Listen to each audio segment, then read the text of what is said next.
à tous, donc voilà un petit cours, souvent on me demande pour jouer comme John Butler, comment faut faire, Voilà une vaste question, mais il y a des astuces quand même pour pouvoir jouer ou au moins s'approcher du jeu du maître.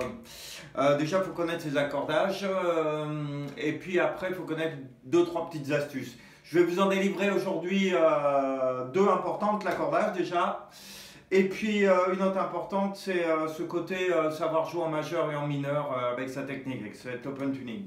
Donc en fait l'open tuning utilisé par John Butler, c'est l'open tuning de Do.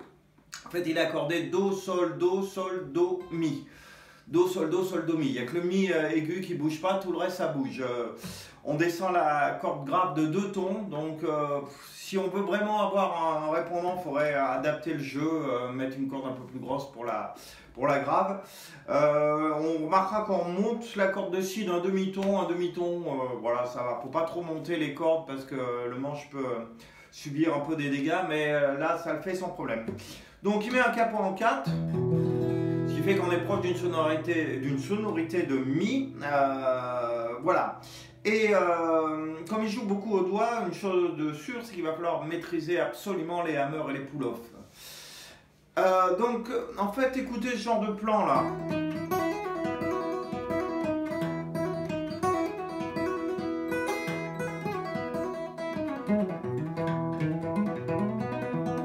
Voilà, je le fais comme ça un peu à l'arrache. Si vous avez repéré, en fait,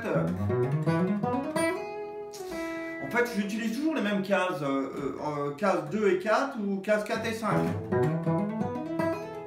Donc ça, c'est la première astuce à savoir. C'est que si on veut un morceau à sonorité majeure, pour ceux qui ont un peu de bouteille, ici j'ai la fondamentale, ici j'ai la seconde, ici j'ai la tierce majeure. D'accord? Donc si on va chercher la case 4, on va sonner majeur. On pourrait dire on va sonner gai, et puis si on est mineur, on va sonner un peu triste, mais bon, c'est taillé un peu à la hache. Donc une petite astuce à connaître déjà, c'est ça, c'est-à-dire quelle case on peut utiliser selon le contexte. Si on veut un contexte majeur, on va utiliser la case 2, la case 4 et la case 5. C'est vraiment sa marque de fabrique. Donc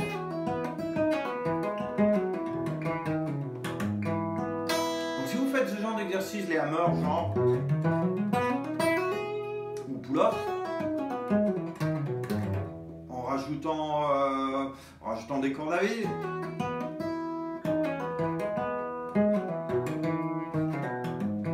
déjà ça sonne. Alors, on est vraiment proche de l'esprit Butler.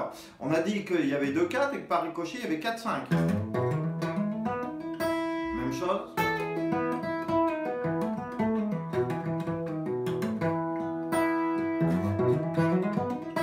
En mélangeant.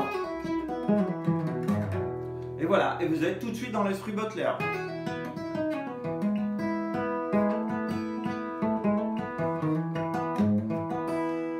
Donc une fois que vous savez ça, vous avez déjà pas mal.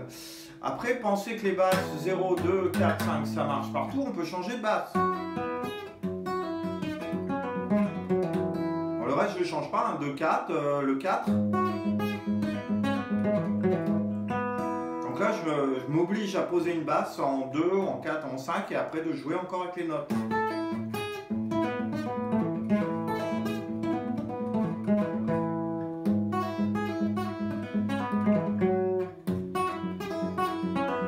Ça oblige à des doigtés un peu spéciaux, mais déjà on est carrément dans le monde de John Butler. Donc voilà, pour le côté majeur, il faut savoir ça.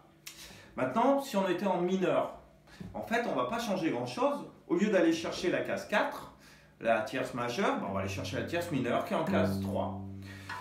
Et le même système marchera. Au lieu de faire 2-4, on va faire 2-3.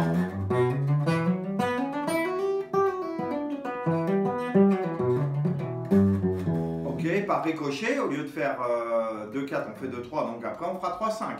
Là, le 5 marchera tout le temps.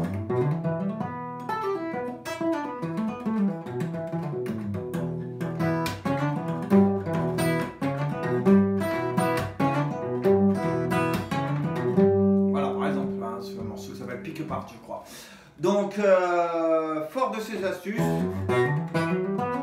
avec un peu de travail, n'hésitez pas à faire pendant des plombes. Voilà, et après réappliquer.